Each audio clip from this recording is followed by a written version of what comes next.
안녕하세요. 김아이TV입니다. 다들 잘 지내고 계시죠?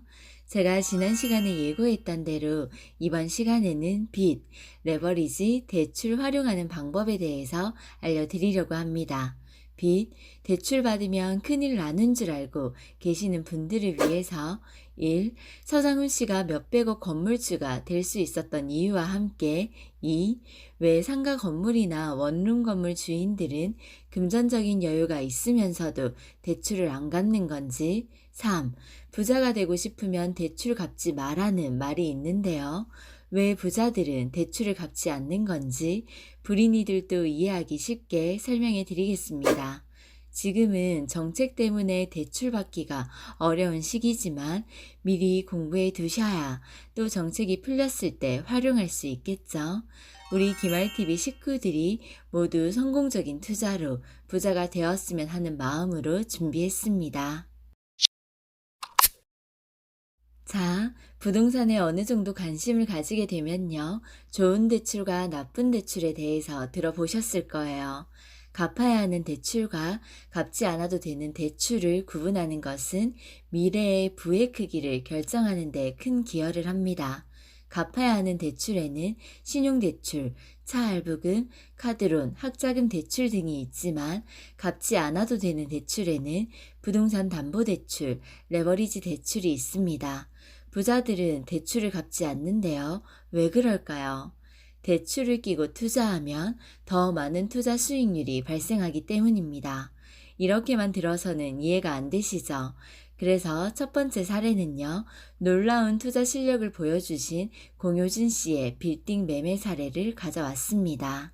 건축물 정보는 보시는 것처럼 지하 1층, 지상 5층짜리 건물로 1992년 6월에 준공해서 디자인 회사에서 설계해 사옥으로 쓰던 빌딩입니다. 외관이 참 예쁘죠? 이 건물은 2011년에 42억 6천만 원으로 경매에 낙찰된 물건인데요. 공효진 씨께서 2013년도에 37억에 매입하셨습니다. 2013년 매입 당시 자기 자본 13억과 대출 24억을 받아서 한남동에 37억짜리 빌딩을 매입했습니다. 그리고 4년 뒤 2017년에 60억 8천만 원으로 팔아서 4년 만에 시세 차익을 23억이나 냈습니다. 공효진 씨는 대출금 26억을 어떻게 갚았을까요? 바로 갚지 않고 건물의 가치를 올려서 건물을 팔 때 갚은 것입니다. 이처럼 투자 수익은 내가 감수한 리스크에 대한 대가입니다. 은행에 맡기면 안정성은 보장되지만 대신 낮은 이자를 받아야 합니다. 하지만 대출을 활용해서 상가나 빌딩을 매입하면 경기 상황에 영향을 받더라도 이러한 위험성 때문에 더 높은 수익률을 가져갈 수 있습니다. 공효진 씨는 경매 낙찰가보다 싸게 나온 금매 물건을 놓치지 않았고요. 50억 미만의 빌딩을 10억 초반의 자기 자본으로 레버리지 효과를 적극 활용해서 큰 시세 차익을 본 것입니다. 건물 임대 수익과 건물 관리비 등을 뺀 나머지 순수익금을 기준으로 할 때 연간 11에서 13%가량의 수익률을 보시다가 4년 만에 23억 원이라는 시세 차익을 냈으니 성공적인 투자를 할 수 있습니다. 바로 이게 레버리지 효과를 활용하는 거예요. 가령 내가 내 돈 1억으로 1억짜리 상가를 매수해서 10%의 수익이 난다고 하면 1천만 원의 수익이 발생합니다. 하지만 내 돈 1억에 1억을 대출받아서 2억짜리 상가를 매수하면 똑같은 수익률이라도 2천만 원의 수익이 나옵니다. 같은 돈 1억을 투자하고도 수익에 있어서의 2배의 차이가 나죠. 이런 효과를 바로 지렛대 효과, 레버리지 효과라고 합니다. 자, 그럼 이번에는 실제 저희 고객님께서 구입하신 건물인데요. 다들 원룸 아시죠? 원룸 형식의 다가구 주택입니다. 흔히 현장에서는 상가주택이라고 많이 이야기하죠. 이걸 예로 들어 보겠습니다. 건물 1층은 일반 음식점이고 2층, 3층은 총 5가구로 매매가는 13억이었습니다. 그리고 현 임차인들의 보증금이 4억이었고 연간 1년간 임대료 수익이 5천만 원입니다. 그럼 먼저 이 고객님이 대출을 받지 않고 매입을 했다면 매매가 13억에 현 보증금 4억을 빼고 대출은 받지 않았으니 대출금으로 빠지는 돈은 없습니다. 그럼 실제 투자 금액은 9억 원이 됩니다. 9억으로 이 건물을 매입하게 되고요. 이런 수익형 부동산은 투자 수익률이 중요하죠. 투자 수익률은 연간 순수익을 실제 내가 투자한 금액으로 나눠주면 투자 수익률이 나옵니다. 이 건물에 매달 나오는 임대료를 1년 연간으로 계산하면 5천만 원입니다. 이 경우 대출을 받지 않았으니 대출 이자로 나가는 돈은 없고요. 그래서 5천만 원 그대로 연 순수익으로 보면 됩니다. 연 순수익 5천만 원에 실제 투자한 금액 9억을 나눠주게 되면 5.5%가 나옵니다. 대출을 받지 않으면 투자 수익률은 5.5%입니다. 이번에는 대출을 받을 경우 수익률이 어떻게 변하는지 보겠습니다. 실제 저희 고객님도 대출 5억을 받았습니다. 매매가 13억에 현 보증금 4억을 빼고요. 대출금 5억을 빼면 실제 투자금은 4억 원으로 이 건물을 매입했습니다. 똑같이 투자 수익률을 계산해 보면요. 연간 순수익이 5천만 원이지만 대출금에 대한 이자를 제외해야 합니다. 대출이자 1,600만 원이라고 할 때 연간 순수익은 5천만 원에서 1,600만 원을 빼면 3,400만 원이 됩니다. 그래서 순수익 3,400만 원에 나의 실제 투자금 4억을 나눠주게 되면 8.5%라는 높은 수익률이 나옵니다. 자, 대출을 받지 않았을 때와 대출을 받아서 매입했을 때 차이가 느껴지시나요? 수익률에서 큰 차이가 나는데요. 바로 이것이 지렛대 효과입니다. 보기 쉽게 표로 비교해 보겠습니다. 대출을 받지 않았을 때 투자 수익률은 5.5%, 대출 5억을 받으면 수익률이 8.5%로 높아집니다. 대출을 받지 않으면 실제 투자해야 되는 금액이 9억이지만 대출을 받으면 실투자 금액이 4억으로 반 이상 줄어듭니다.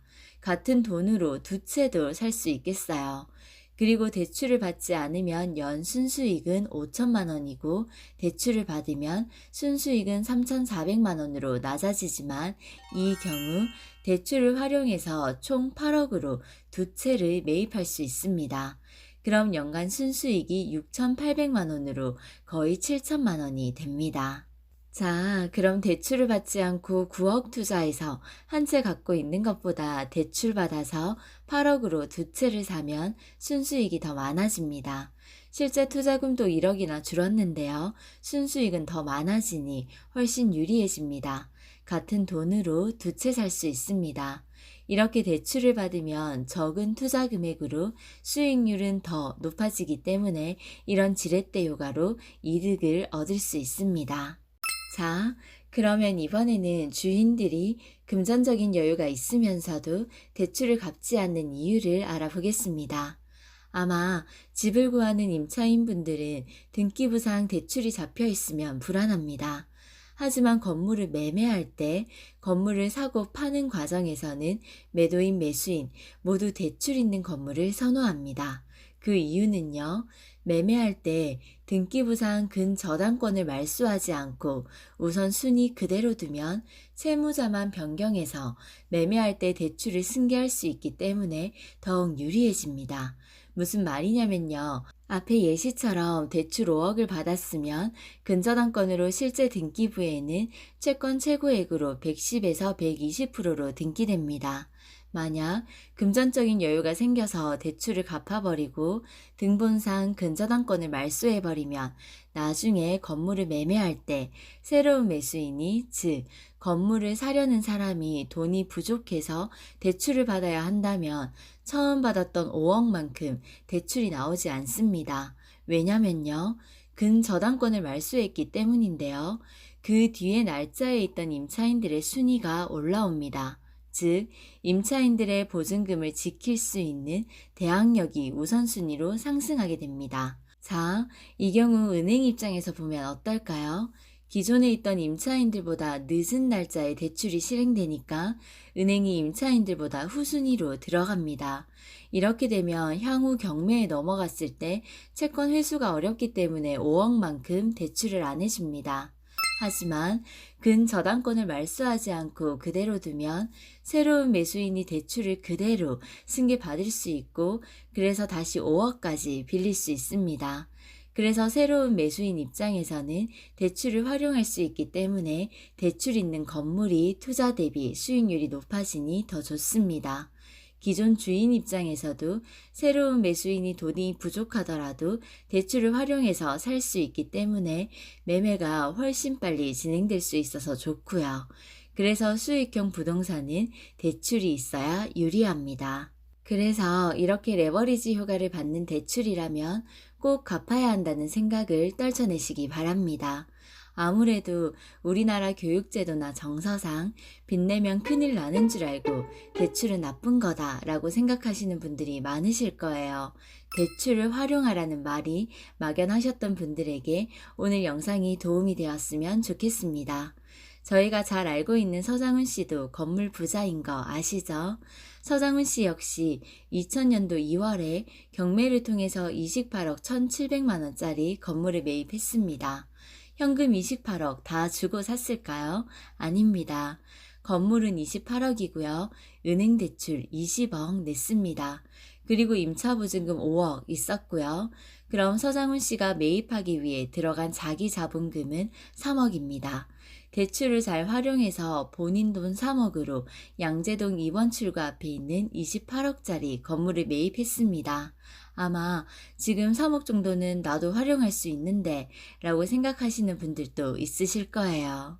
현재 그 건물의 시세가 2년 전에 200억 정도로 추정된다고 했으니 지금은 더 많이 올랐겠죠? 그래서 오늘 영상을 보고 계시는 분들이 아, 대출을 이렇게 활용하는 거구나 라고 생각이 들면 좋겠습니다. 맞아요. 쉽게 할 수 있는 부분이 아닙니다. 그만큼 리스크를 감안하고 투자해야 되니까요. 은행에 20억 대출을 받는다는 것 자체가 두려워서 못할 수 있습니다. 하지만 부자가 된 사람들은 이렇게 활용합니다. 이것이 바로 부자들이 절대로 대출금을 갚지 않는 이유입니다. 월급 꼬박꼬박 모아서 먹을 거 아끼고 입을 거 안 입고 아끼고 아껴서 얼마나 더 나은 삶이 되었나요? 저도 똑같이 느끼고 있는 감정입니다. 열심히 모아서 집 사려고 보니 집값은 너무 많이 올랐고 이제는 포기하게 만드는 현실입니다. 이상하게도 우리의 삶이 나아지지 않는 건 빚은 나쁜 거다라는 인식 때문이지 않을까요? 오늘 주제에 동의하지 않으시는 분들도 계실 거예요. 하지만 투자에 성공한 사람들이 어떤 마인드로 어떻게 자산을 늘려가고 있는지 이해하기 쉽게 알려드리고 싶었습니다. 무작정 대출을 하라는 이야기가 절대 아닙니다. 투자를 위해서 받는 대출이라면 그만큼 공부를 열심히 해서 좋은 대출을 일으켜야 합니다. 열심히 돈을 모아서 종잣돈을 마련하는 게 1번이고요.